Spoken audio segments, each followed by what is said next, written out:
The Obsidian Palace stood on the highest mountain of the planet Etheria, where twin suns cast strange purple shadows across its crystalline walls. The palace was so large that it took 30 minutes to walk from one end to the other. Its walls glowed with a soft blue light that came from deep within the crystal itself, and the entire structure hummed with ancient magic that had been passed down through thousands of generations. Queen Meridian ruled this palace and everything she could see from its highest tower. She was tall and elegant, with a body made entirely of shimmering crystal that reflected light in 1,000 different colors. Her eyes were like diamonds, cold and clear, and when she looked at something, it seemed to understand that it was being judged. She had lived for 300 years, and in all that time she had learned only one important lesson: never trust anyone. The queen had 7 children, and she kept them locked away in the deepest parts of the palace where no sunlight ever reached them. Their names were Adrian, Eleanor, James, Catherine, William, Grace, and little Oliver. All of them were beautiful in the way that ethereals are beautiful, with bodies made of crystal that caught and held light. But none of them had ever laughed. Not really. Not the kind of laugh that comes from deep inside when something surprises you with joy. Prince Adrian was the oldest. He was tall and serious, with eyes that looked like they had never seen anything worth smiling about. He spent his days in the library, reading books about history and politics and all the ways that people had betrayed each other. His mother had taught him well. He knew that trust was dangerous. He knew that kindness was usually just a trap. He knew that the moment you let someone close to you, they would find a way to hurt you. Princess Eleanor was next. She was quieter than Adrian, but her mind was sharper. She could solve problems that no one else could understand, and she could see through lies with the same ease that she could see through water. She had spent so much time watching her mother trust no one that she had learned to trust no one either. She moved through the palace like a ghost, always watching, never truly connecting with anyone, not even her own siblings. Prince James was restless. He wanted to know about the world beyond the palace walls, but his mother had told him that the world was full of danger and lies. Every time he asked questions about the cities below the mountain or the ships that flew through the sky above them, his mother would tell him another story about betrayal. Another story about how someone had trusted the wrong person and lost everything. So James stopped asking. Instead, he spent his time looking out windows at a world he could never touch. Princess Catherine kept a diary where she wrote down her thoughts, but the thoughts were always the same. She felt empty. She felt alone. Even though she lived with 6 other people, she had never had a real conversation with any of them. They were her siblings, yes, but they were also competitors. They were also obstacles between her and their mother's approval. So they kept their distance from each other, even though they lived in the same palace. Prince William was the dreamer. He wanted to believe that somewhere in the universe, there were people who were good and kind and who would not hurt him. But every time he tried to express this hope to his mother, she would laugh a cold laugh and tell him that he was foolish. She would tell him that dreamers were the first ones to be hurt because they were too stupid to see danger coming. So William learned to hide his dreams. He learned to pretend that he believed what his mother believed. Princess Grace was the youngest of the older children. She was intelligent and curious, but she had learned to keep both of those things hidden. She watched her mother's face very carefully and did whatever would make her mother happy. She had become very good at this. She could predict what her mother wanted before her mother even asked. But inside she felt like she was disappearing. She felt like she was becoming nothing but a reflection of what other people wanted her to be. Little Prince Oliver was only 7 years old, which in ethereal years meant he was still very young. He had never lived anywhere but the palace. He had never met anyone except his family and a few servants who were trained to speak only when spoken to. The servants were not unkind, but they were not warm either. They were just people doing a job, and they kept their distance from the royal children just like everyone else did. So Oliver learned early that the world was a cold place, and that people did not get close to each other because closeness meant vulnerability, and vulnerability meant pain. Queen Meridian had created this world deliberately. She wanted her children to understand that life was dangerous. She wanted them to know that they could only trust family, and even family should be approached with caution. She had walls built around their chambers. She had guards stationed outside their doors. She monitored their conversations through hidden speakers hidden in the walls. She wanted to know what they were thinking and feeling at all times because if they started to trust people, they might start to make mistakes. The queen believed that she was protecting her children. She believed that her constant suspicion and her constant surveillance were acts of love. She did not understand that she was building a prison. She did not understand that she was creating empty vessels instead of real people. She did not understand that her children were slowly suffocating under the weight of her fear. So the days passed in the Obsidian Palace the same way they always did. The children woke up. They were educated by private tutors who were trained to teach them facts but never to inspire them. They ate meals in silence. They read books about betrayal. They looked out windows at a world they could never touch. And they felt alone even when they were surrounded by others. Then one Tuesday morning, everything changed. A human arrived at the palace gates. His name was Marcus Webb and he was a janitor. None of the royal family knew yet that this small, ordinary human would teach them something that their mother had spent their entire lives trying to prevent them from learning. They did not know that he would change everything. They only knew that he was beneath them, and that he had come to clean their floors. Marcus Webb had been cleaning the north corridor of the Obsidian Palace for exactly 3 days when his equipment decided to have a nervous breakdown. He was a human of average height, with brown hair that was starting to turn gray at the temples and a face that had learned long ago how to smile even when things were not going well. He had been hired through the Interplanetary Exchange Program, which meant that he was the first human to ever work inside the palace. The royal family regarded him the way they might regard a particularly interesting piece of furniture, with polite indifference and the assumption that he would not do anything important enough to require their attention. On this particular Tuesday morning, Marcus was using a sonic scrubber to clean the ancient tiles of the north corridor.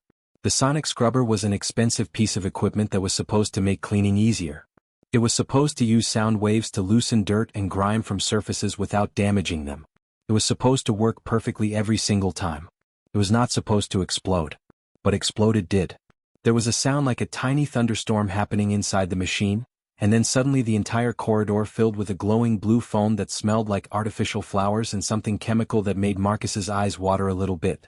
The foam came out of the machine so fast and with so much force that it coated the walls, the floor, the ceiling, and most importantly, Marcus himself. He stood in the middle of the corridor completely covered in luminescent goo, holding the sonic scrubber in his hands like it was a bomb that might go off again at any moment. For about 5 seconds there was complete silence. Marcus looked down at his foam-covered hands. He looked at the foam dripping from his hair. He looked at the way the foam made him glow like he had become one with the palace itself. And then he started to laugh. It was not a polite laugh. It was not a quiet laugh. It was a big, loud, genuine laugh that came from deep inside his chest and echoed through the empty corridor. He laughed so hard that tears started running down his face, which made strange trails through the foam. He laughed at the absurdity of the situation. He laughed at the fact that he had been working for 3 days without incident, and on his 3rd day his equipment had decided that this was the perfect moment to malfunction. "Well," Marcus announced to the empty corridor, putting on a very fancy and very fake accent that sounded like he imagined a royal person might sound, "I seem to have made a minor mess of things. I am certain that the great and powerful Queen Meridian will personally arrive to commend me on my exceptional cleaning methodology. Surely this is exactly how a professional is supposed to work." He took a step forward and his foot slipped on the foam. He windmilled his arms in circles, trying to keep his balance, and then deliberately let himself fall backward into a sitting position in the foam. The impact sent small waves of foam across the floor in all directions. "Excellent technique." Marcus continued in his fake accent, getting back up to his feet and pretending to brush off his clothes in a very exaggerated way. "Much grace. Very professional. The humans are truly a marvel of evolution, are we not? We fall down so elegantly." He decided to do an impression of what he imagined a snobbish ethereal would look like. He straightened his spine so far that it looked like it might snap backward. He pinched his face into an expression of extreme disapproval. He raised one eyebrow so high that it nearly disappeared into his hairline. He walked stiffly down the corridor with tiny, precise steps, his arms held perfectly still at his sides. "I am very important," he said in a deep, serious voice. "I have never laughed. I have never made a mistake. I have never enjoyed anything in my entire existence. This is what it means to be superior." He stopped walking and turned to face an invisible person. "What is this blue substance covering my body? This is unacceptable. Someone must have done this on purpose to make me look foolish. I will have them punished severely. Perhaps I will have them thrown off a very tall tower. Yes, that seems like a reasonable response to an accident." He continued his one-man comedy show, doing impressions of what he imagined the palace servants might look like if they were trying very hard to be polite to someone who was being ridiculous. He pretended to be a servant apologizing for imaginary mistakes. He did an exaggerated version of someone trying to walk in high heels on slippery foam. He told himself jokes and laughed at his own jokes, apparently having no concern whatsoever for the concept of dignity. In 3 separate hidden alcoves throughout the north corridor, The royal children watched this performance with absolute confusion and fascination. Princess Grace was the first one to feel it. There was a strange sensation happening inside her body, something warm and light that she had never experienced before.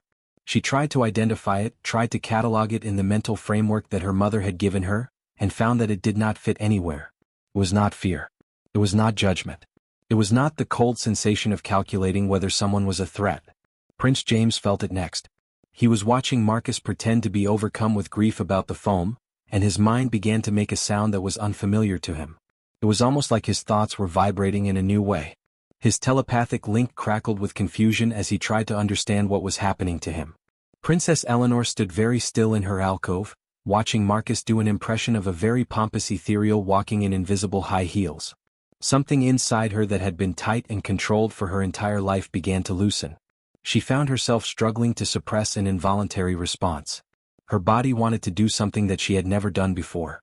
Her body wanted to make that same sound that came from Marcus's mouth. Her body wanted to laugh.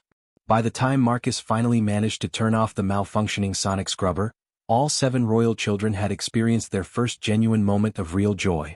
They did not understand what had happened to them. They did not know how to categorize this new feeling. They only knew that for the first time in their entire lives, something had broken through the walls of fear and suspicion that their mother had carefully constructed around them. And nothing would ever be quite the same again. After the day with the sonic scrubber, the royal children could not stop thinking about Marcus Webb. They did not talk about it directly with each other, because that would have been admitting that they had broken one of their mother's most important rules. But they thought about it constantly. They thought about his laughter. They thought about the way he had made fun of himself without any shame. They thought about how he had turned a disaster into something entertaining. Prince Adrian was the first one to take action, though he told himself that he was doing it for logical reasons. He requested that the north corridor be cleaned every single day at exactly the same time. His mother approved this request because it seemed like a practical concern about cleanliness. But Adrian's real reason was that he wanted another chance to see Marcus.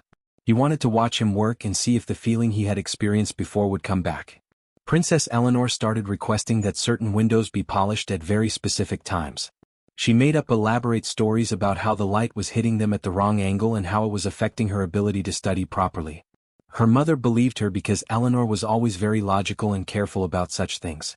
But Eleanor was really just engineering situations where Marcus would have to work in areas where she could observe him from hidden places. Prince James requested that the East Wing receive a deep cleaning. He said that he had read historical records about how dust accumulated in that wing, and he was concerned about the preservation of the ancient tapestries that hung there. His mother thought this was a reasonable concern. She did not know that James simply wanted to find more excuses to see the human janitor who made him feel things he did not understand. Princess Catherine began studying the palace cleaning schedule with intense focus. She memorized every corridor, every room, every hallway. She learned exactly when Marcus would be in each location. She would position herself in hidden alcoves and watch him work. She told herself that she was gathering intelligence, that she was being careful and suspicious as her mother had taught her. But the truth was that she simply wanted to be near him, even if it was only from a distance. Princess Grace found herself lingering in hallways that she had no reason to be in. She would pretend to be reading a book while actually watching Marcus push his cart of cleaning supplies down the corridor. She would listen to him hum to himself and make up little songs about his work. The sound of his voice doing something as simple and human as humming seemed to unlock something inside her that she did not know was locked. Prince William began requesting reports on the palace maintenance schedule. He said he wanted to understand how the palace operated. He wanted to know the logistics of keeping such a large structure clean and functional. His mother provided him with all of this information because she thought it showed intellectual curiosity. But William was really just trying to figure out when and where he would most likely encounter Marcus. Little Prince Oliver did not have a plan. He was too young to be strategic about such things. He simply started following Marcus around whenever he saw him. At first, the other children were worried that he would give them all away. But Oliver was clever in his own way. He would get lost in the corridors near where Marcus was working, and when Marcus would help him find his way back, Oliver would listen carefully to every word the human said. Over the course of 3 weeks, all 7 royal children had memorized Marcus's schedule better than Marcus himself had. They knew when he took his breaks. They knew which corridors he preferred to clean first. They knew the exact times when he was most likely to tell jokes to himself or do impressions of the palace staff. They became expert at watching him without being seen. But watching from a distance was not enough anymore. Something inside each of them was growing, something that demanded more. That something was curiosity. That something was the beginning of genuine human connection.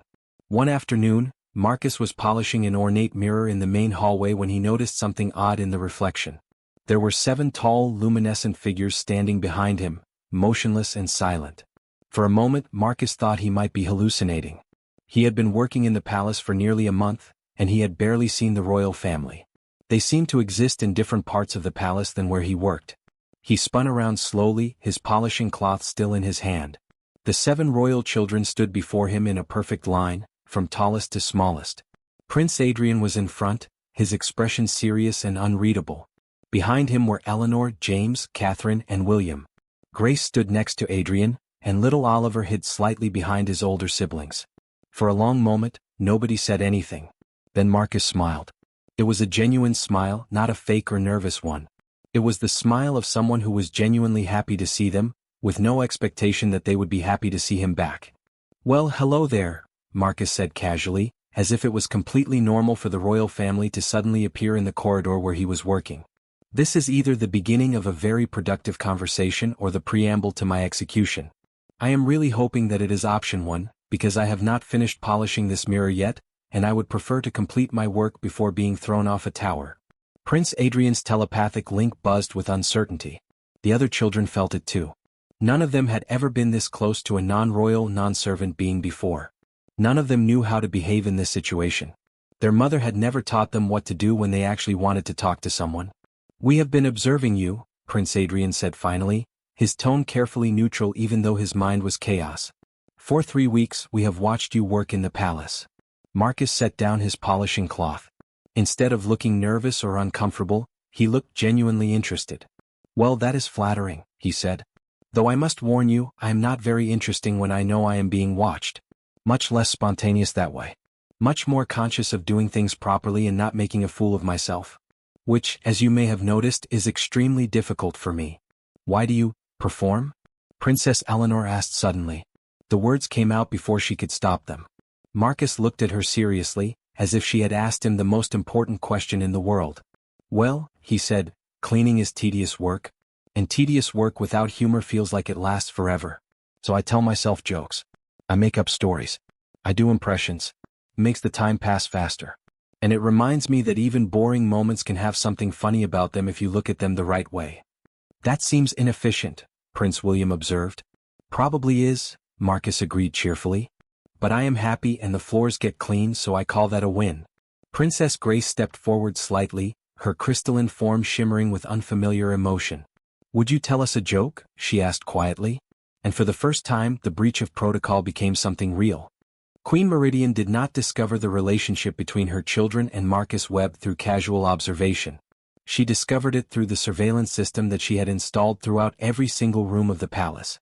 The surveillance system was not something she felt ashamed about. She believed that a good mother knew everything that was happening in her home. She believed that constant monitoring was an act of love. When she watched the first video recording of her children laughing with Marcus, she felt something she had not felt in a very long time. She felt fear. And when Queen Meridian felt fear, she responded with immediate and absolute action. The videos showed her children in states of genuine happiness. They showed Adrian smiling at a joke that Marcus had told. They showed Eleanor actually relaxing her rigid posture and allowing herself to enjoy a moment without analyzing it. They showed James asking questions about Marcus's home planet without fear. They showed Catherine writing something in a notebook and showing it to Marcus without the usual defensive walls she kept around everything she created. They showed William expressing hope and wonder without immediately dismissing those feelings as foolish. They showed Grace laughing without first checking to see if her mother would approve. They showed young Oliver sitting close to Marcus without any fear at all. To Queen Meridian, every frame of these videos was a betrayal of everything she had taught them. She watched hours of footage.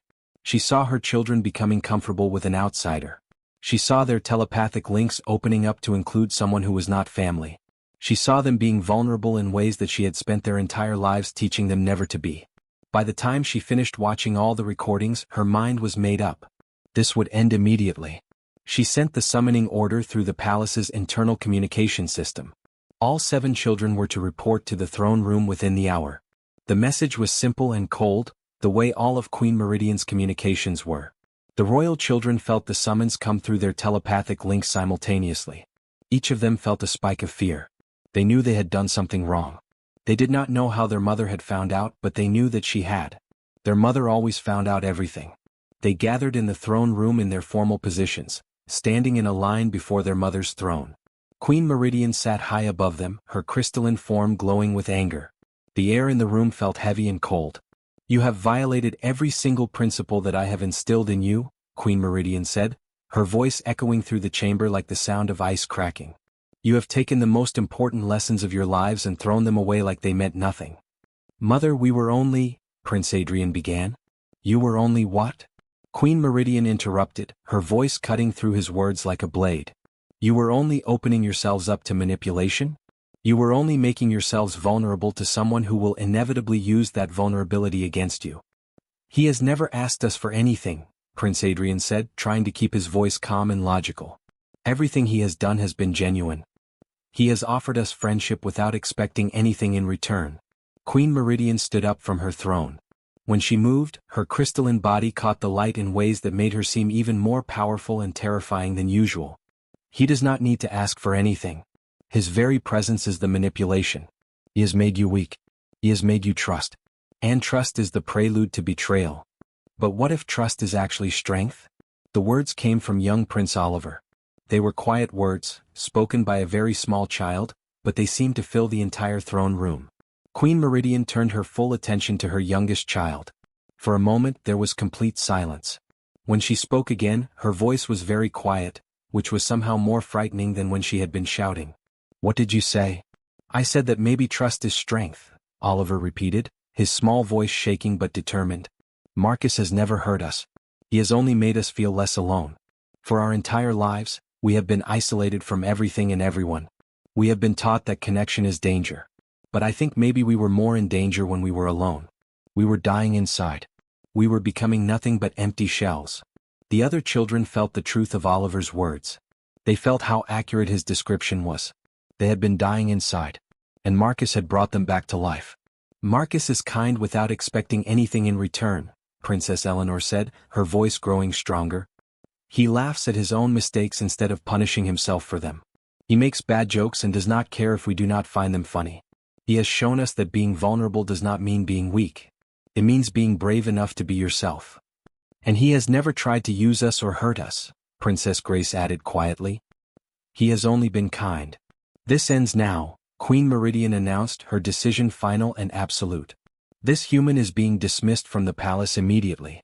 This experiment is concluded. You will return to your studies and your isolation, and you will forget that any of this happened." But the children did not accept this quietly.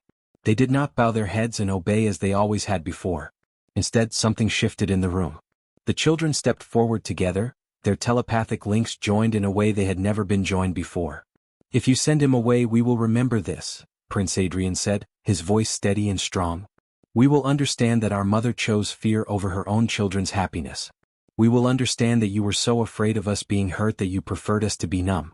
We will understand that you were so determined to protect us from the world that you destroyed our ability to live in it. Is that the legacy you want to leave us?" "We are not children anymore," Princess Eleanor said. "We are old enough to make our own choices. And we choose to keep Marcus in our lives. We choose to trust someone," James added. "We choose to feel," Catherine said. "We choose to be brave," William continued. "We choose to hope," Grace spoke. "We choose to laugh," Oliver finished. Queen Meridian stared at her children. She saw them standing together for the first time in their entire lives. She saw the strength in their unified stance. She saw the courage in their eyes. And for the first time, she began to understand that perhaps she had made a terrible mistake. Perhaps she had been so focused on protecting them from pain that she had inflicted a different kind of pain entirely. Perhaps her children were not weak because they had chosen to trust. Perhaps they were strong because they had chosen to trust despite everything she had taught them. The queen sat back down on her throne slowly, as if the weight of this realization was too heavy for her to bear while standing.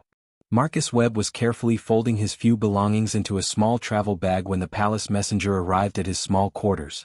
The messenger was a tall ethereal servant with a face that showed no emotion whatsoever. She handed Marcus an official document sealed with the royal insignia and then left without saying a single word. Marcus assumed the worst. He assumed that this was his termination notice, that he was being sent away from the palace, that his time here was finished.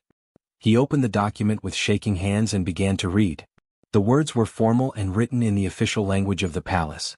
They said that Marcus Webb was being summoned to appear before Queen Meridian in the throne room immediately.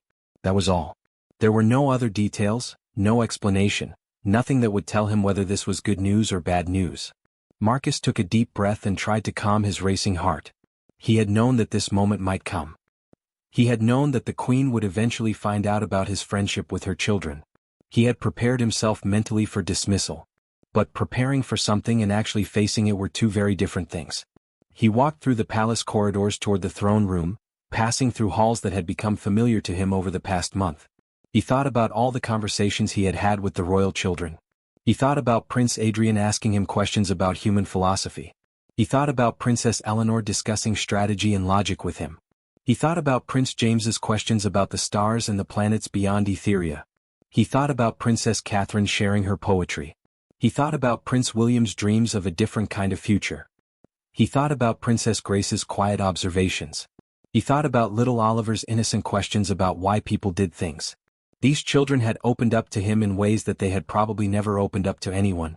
And now he was going to have to leave them. When Marcus entered the throne room, he was surprised to see all 7 children standing there. They stood in a line beside their mother's throne, and their faces showed something that he had rarely seen on the faces of ethereals: hope. Queen Meridian sat on her throne, and her expression was difficult to read. "Marcus Webb," the Queen said, her voice formal but not angry. "I have made a decision regarding your position in my palace." Marcus braced himself. He prepared himself to hear that he was being sent away. "Your role will be changing," Queen Meridian continued. "Effective immediately, you will no longer work as a janitor.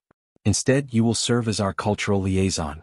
This is a new position that I am creating specifically for you. Your job will be to help bridge understanding between the ethereal people and the wider galaxy." Marcus blinked. He was not sure he had heard correctly. I was not expecting that," he said carefully. "Neither was I," Queen Meridian admitted. Her voice was different now, slightly less formal, slightly more human. "My children have taught me something that I should have learned many years ago. They have shown me that trust, when it is genuine, is not weakness. It is strength." She stood up from her throne and descended the steps slowly. When she reached the bottom, she looked at her children, then at Marcus, then back at her children again. "I have spent your entire lives," she said to her children, "teaching you to fear connection. I taught you to see vulnerability as a weakness. I thought I was protecting you. But I was actually imprisoning you. This human has done in 1 month what I could not do in your entire lives. He has shown you how to truly live." Over the following weeks and months, the Obsidian Palace transformed in ways that would have been impossible to imagine just a short time before. The royal children began to spend time outside the palace, visiting the cities below the mountain. They began to meet other ethereals. They began to have conversations with beings from other planets. They began to ask questions. They began to grow. Marcus taught them card games that involved luck and cooperation. He taught them about human traditions and human ways of thinking. Most importantly, he showed them how to exist beyond the walls of fear that their mother had constructed. He showed them that the world was not as dangerous as they had been taught. He showed them that most people were kind most of the time when you gave them the chance to be. Queen Meridian, watching her children transform, gradually began to change as well. She started to open diplomatic relations with other species. The ethereals, who had isolated themselves for centuries, began cautiously engaging with the wider galaxy. Trade routes were established. Cultural exchanges were arranged. Young ethereals were allowed to travel to other worlds. The entire civilization began to shift, moving away from centuries of paranoid isolation toward cautious, healthy connection with other species. The palace itself changed too. It became lighter and warmer. More servants were hired, and they were treated with dignity and respect. Gardens were planted. Art was displayed on the walls. Music echoed through the halls. The Obsidian Palace became a place where people actually wanted to be, rather than a place of cold stone and fear. On the evening of the grand festival celebrating the new cultural exchange program, Marcus sat in the great hall with all 7 royal children. He was teaching them a human game that involved cooperation, humor, and the risk of looking ridiculous in front of others. The game was called charades, and it required players to act out scenes without using words. Prince Adrian was attempting to act out a famous battle from human history, but he was doing it so seriously that everyone kept laughing instead of guessing correctly. Princess Eleanor was acting out a cooking scene with such precision that everyone guessed it immediately. Prince James was being deliberately silly, trying to make people guess incorrectly just to see them confused.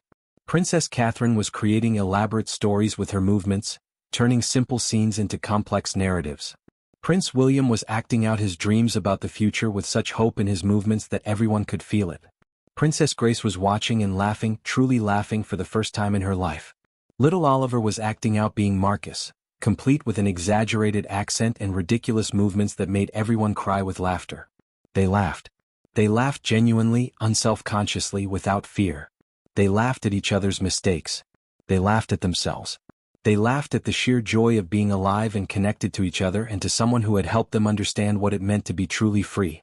Queen Meridian watched from a high balcony, her crystalline form shimmering with something that might have been pride, or perhaps the first stirrings of understanding that the greatest strength did not lie in walls. It did not lie in suspicion. It did not lie in isolation. The greatest strength lay in the courage to let someone in. The greatest strength lay in trust.